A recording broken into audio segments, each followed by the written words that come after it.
decía, las Conversations on the Edge tienen un formato distinto y cada una tecnología diferente. Como ves, estamos ahí intentando controlarlas. La anterior a esta que hicimos, era una que no sé si te suena, que se llamaba, era un debate en Oxford Union Style Debate, que organizamos aquí en el IE para intentar dar voz a las dos escuelas de pensamiento sobre las ventajas y los inconvenientes de la aplicación de IA a nivel de capacidad de pensamiento crítico, etcétera, ¿no? Y bueno, pues vamos cambiando. La idea es eso, conversaciones que normalmente no ocurren dentro del día a día o dentro de la estructura, o dentro de los procesos, pues intentar darles voz, ¿no? Eso es el contexto, ¿vale? Voy a pasar al inglés y ya te presento qué va en esto en concreto. Perfecto.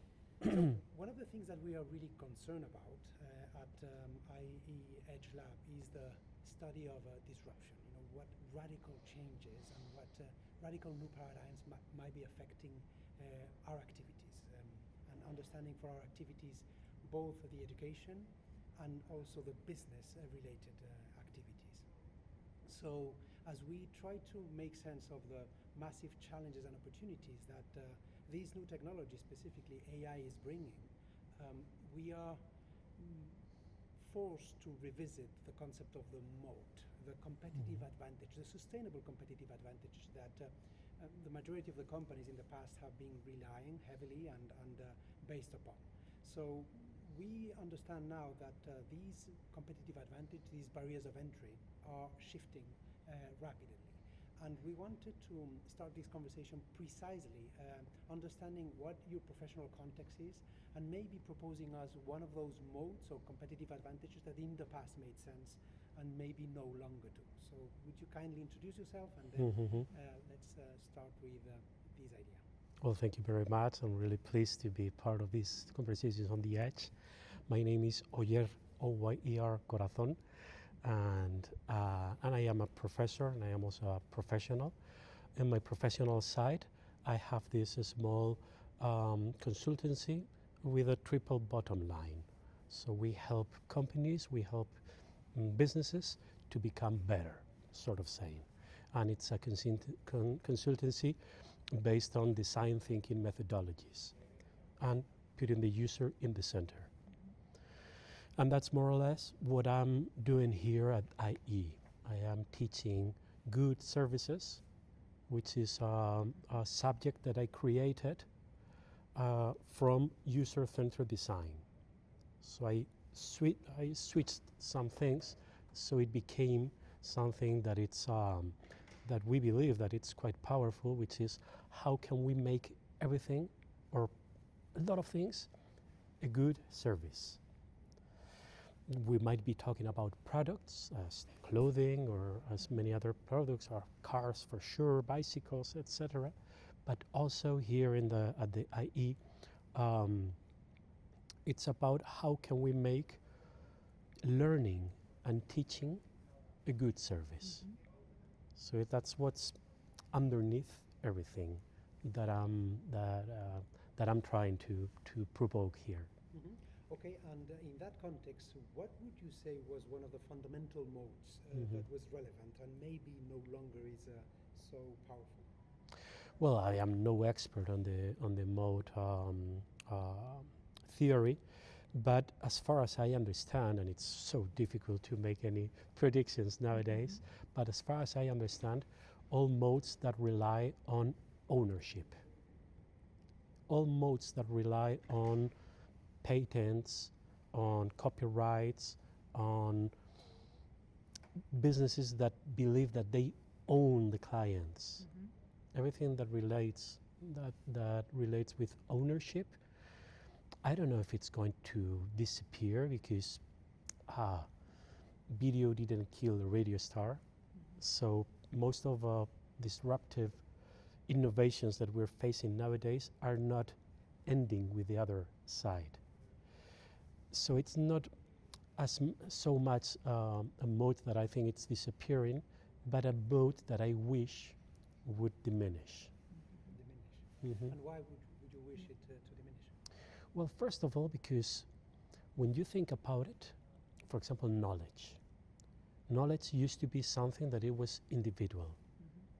When I was a kid, when I started working, if somebody on a company had a lot of knowledge, he or she would try to keep it from himself because that was his mode.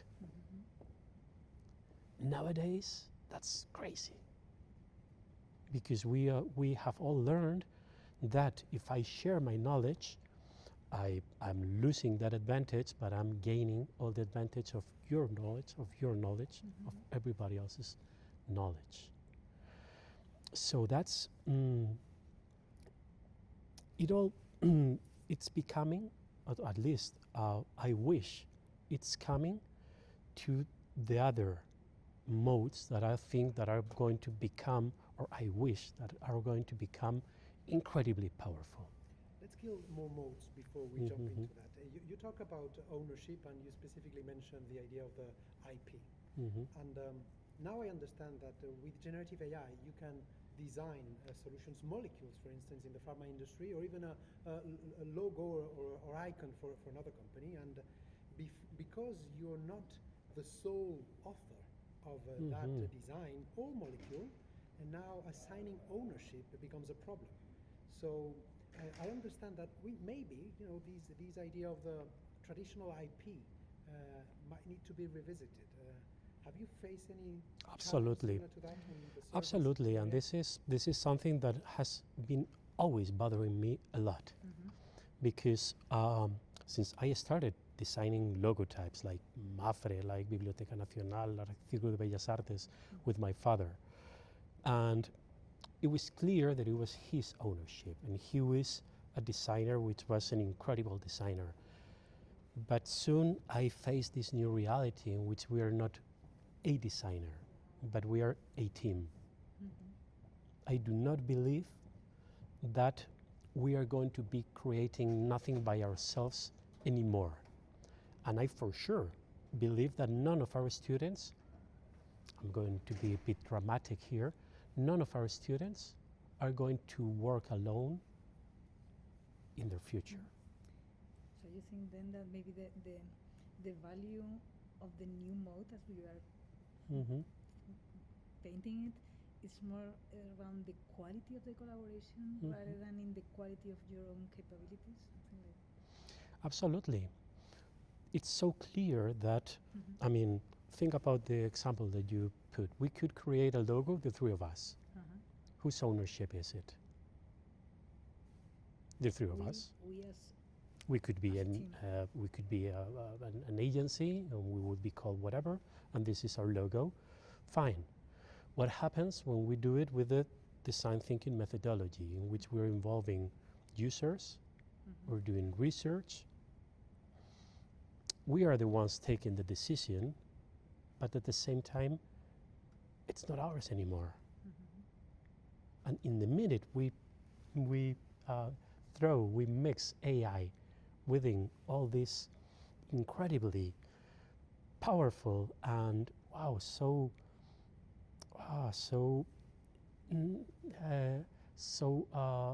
passionate environment as creating a logo. In the moment that we bring AI here, the same thing happens. So the key aspect is no longer whose property is this.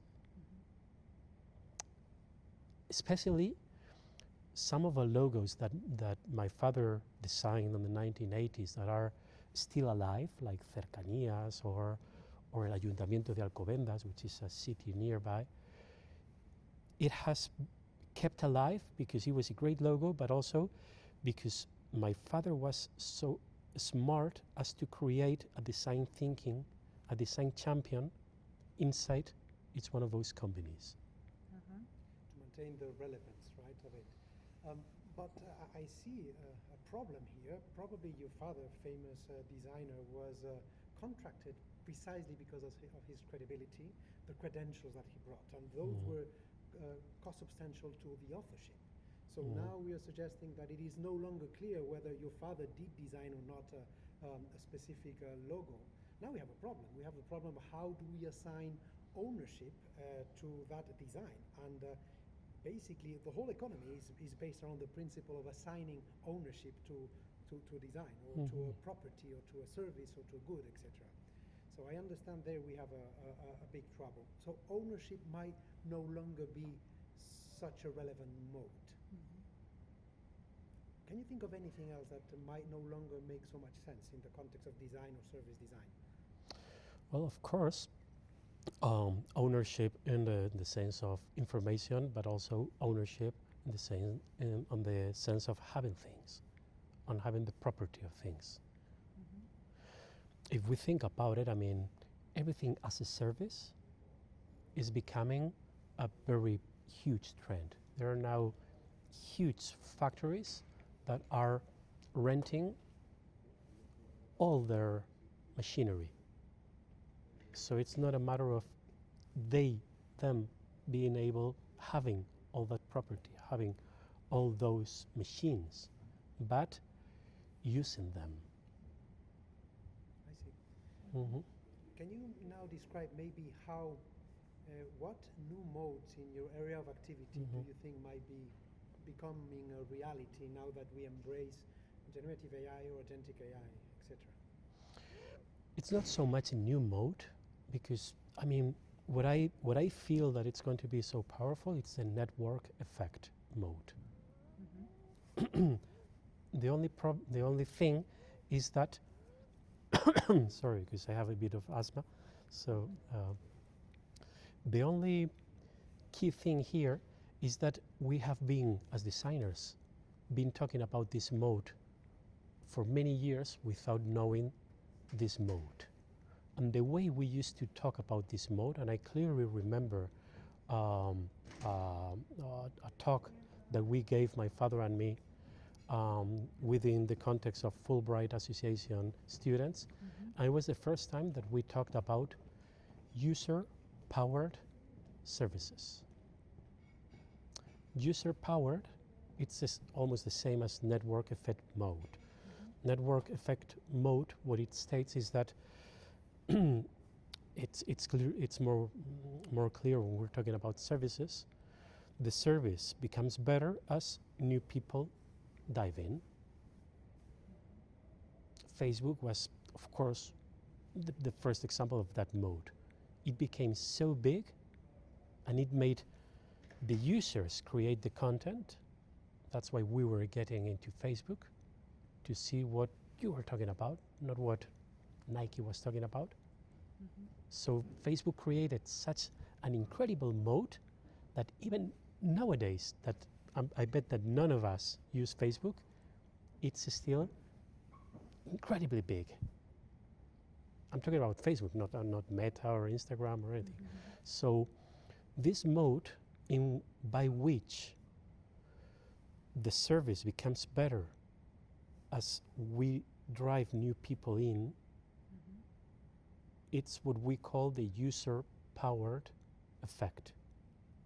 User-powered services, or even products, but let's talk about services, like Spotify. Spotify, when Spotify is, you're listening to a song and it's going to suggest another song, because Begoña was listening to that song before, and then she listened to this other one, and she listened to that other one many times. But that is not a mode that a startup could leverage until they reach a certain network dimension, right? For corporations, how could they leverage the network effects? And I want to bring the conversation a little more to this AI era, right? I understand that the network effect is still massively relevant when it comes to perfecting the algorithms, right? You have more data from the users, so you're going to be able to make better recommendations. Also, maybe the network effect might be very, very relevant as a communication, a distribution channel, right? You have access to more people, and the more people are going to be using your service, your product, etc. But how can you help companies embrace or leverage that mode? How, what is the process? Wow, that's such a great question. I wish I knew, but right now I'm learning French through Duolingo. I'm also playing chess, and yesterday it offered me to play chess against somebody else, another human. I was in the cercanía, so I could not engage in a match. But that's part of the answer. The part of the answer is how can we create members that help other members? How can startups leverage that mode? Because, as you stated, within this mode, you need to be massive. You need to be like Facebook, the first one to get there, and then bam. But at the same time, it's not so much, or it's not just to perfect algorithms, but to have users powering things. Right now, I am engaged on a very small startup which is called Be My Eyes. It's a difficult example because I don't see the business side of it, but through Be My Eyes, right now I could be receiving a video call from a blind person anywhere in the world, and just ask me, excuse me, I'm going to pick up a shirt, could you tell me which one is red? And I would go, sure, red, no, that other one. Okay, bye-bye. But I don't need to know about that person, he doesn't need to thank me. As user, I am doing the service. If you think about it, it all started when we started pouring gas on our own cars. When we started being the user doing the job of a company. So, in a way, this, of course, has been going on for many years. But what I think it's really challenging, and it's going to be one of those key questions, is how can we make other users make a better service? How can other users help you? And that's incredible, and it's so powerful. And when do you think we're going to prefer a human in the loop, meaning another human like yourself, describing a blind person, what we have in front of us, versus an AI? So maybe here the role of AI could also disrupt this network effect in this very application. Well, I believe that AI, it's going to help this network effect in incredibly ways, because many of the times, let's play with this hypothesis. If we are into a network effect service, by which we as users, we have to do something, we have to learn how to do it good, right? AI for sure is going to be there helping us. Be My Eyes, it's something that it's soon going to be relevant for humans. We're not going to need human in the loop, probably. Or maybe yes, because there's another concern about Be My Eyes, which is not only helping a blind person see something, but to help that blind person feel confident. And AI is doing incredibly good in helping you feel more confident, to give you some advice, almost being a psychological aid, which is very interesting. But at the same time, it's the point of view that we're constantly pushing with AI. It's here to help us create incredible services or effects like these ones. Because in a network effect or in a user-powered service, not everybody is going to engage if there are no other users. Understood. How do you think AI affects the process of design? Well,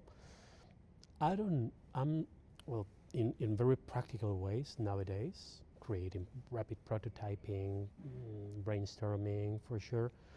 But at the same time, I feel that we are still in such a, when I think about my father, I'm certain that right now there is a 19-year-old girl who is going to become the new Paula Scher with AI.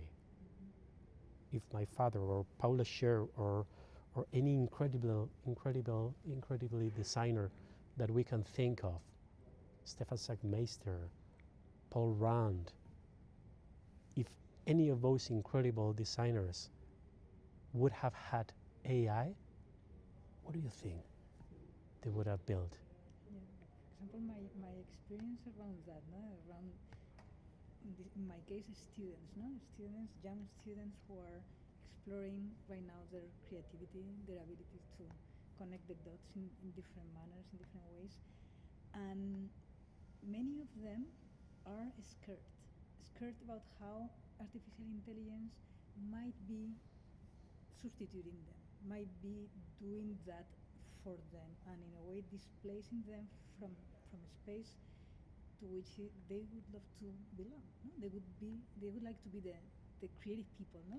Thinking about the new stories, the new way of approaching this reality of creativity. No? And in that sense, I think that maybe the mode that is disappearing is this very romantic idea that the creative person is the brilliant individual who knows how to do things differently, and maybe we are moving into a more collaborative, networking approach to creativity, in which you should be getting away of your ego, no, and being more open to collaborating with your peers, with your AIs, in order to do something different or not. Because my students are a little bit angry because of the new situation. I don't know your experience. But absolutely, I mean, taking it from what we were talking at the beginning, AI is going to be one more member of the creative process. Yeah. So we're going to be a team of 7 people, 8 people. We're going to create something that it's disruptive. Just like it was in the past, right? I mean, the studio of Miguel Angel was flanked by young artists that were trying to actually, probably loading the heaviest load on their shoulders and collaborating on that brand. So, this concept of authorship might be quite recent, actually, even in the artistic creation after the Renaissance. So maybe we'll go back to that previous approach to the creation, more democratized and less related to the authorship, which I think is fascinating. Now, anybody, all of these artists that you mentioned, including your father, we could de-style their capabilities, their style into a pattern of knowledge that any student can now leverage to iterate very, very fast. So now this is, for me, is begging the next question. Do you think AI itself is capable of creativity? Wow, that's a tough one.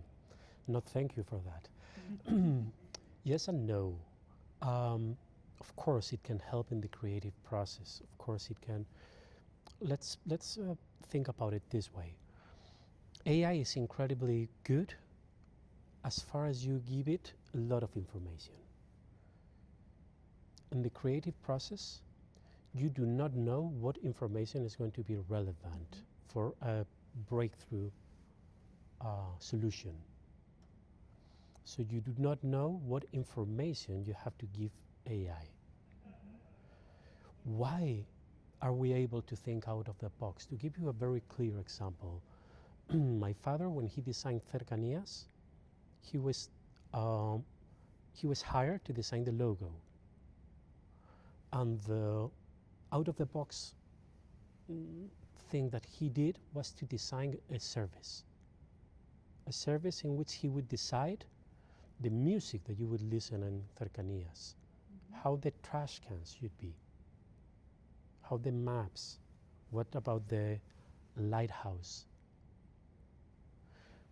I am not sure that not even AI, but our students, because I do face this problem when I'm teaching creative thinking. How can I tell you to think out of the box without telling you to think out of the box? Because the key of thinking out of the box is that you're going to do it at a moment that nobody expects it. And that's boom.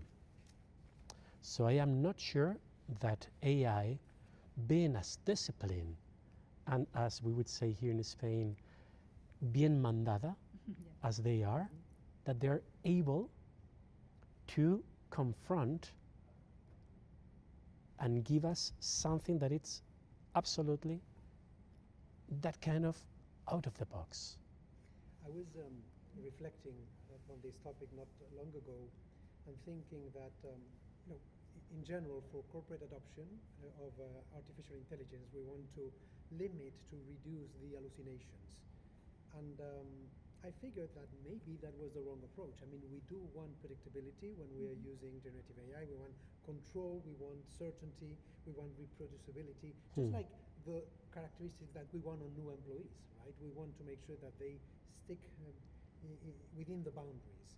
But maybe that's precisely what differentiates us from artificial intelligence. Maybe it would be much better to have systematic hallucinations that might help us into or towards creative alternatives rather than predictable and controlled outcomes. So I figured maybe we are doing with the way that we are raising, if you allow me, the artificial intelligence, the same mistakes that we are doing with some students, right? Train them for predictability and control. This is just a raw thought, but I'm very curious. And how about originality? Many people suggest that these are statistical parrots. It's a data in, crunch data out, and hence it would not be capable of original creation.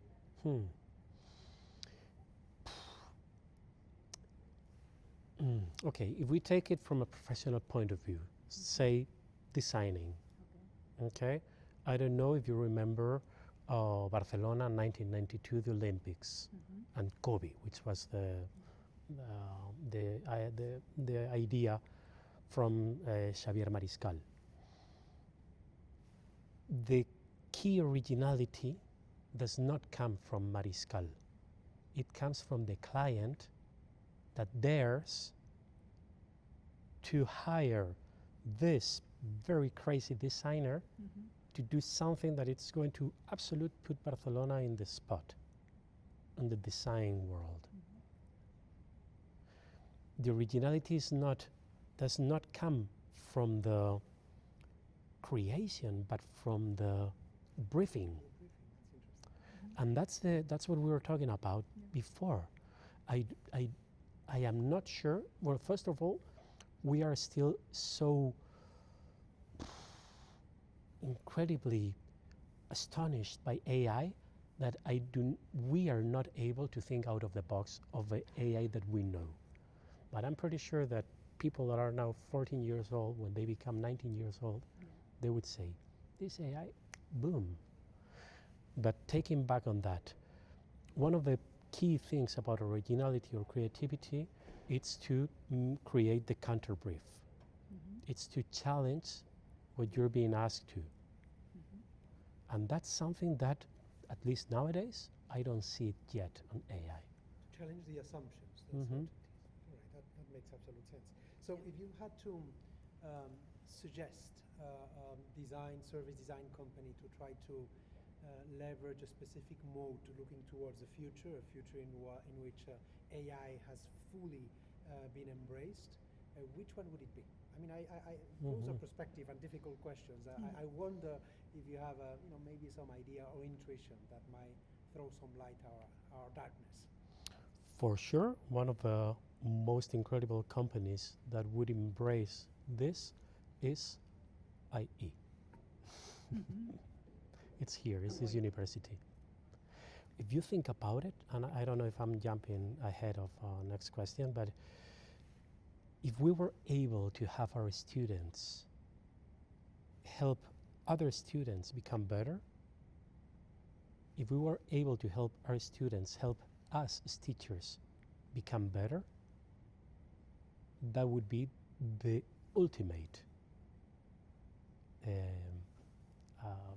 fossil mode, the ultimate mode, because it's not anymore about the education, but about the soft skills.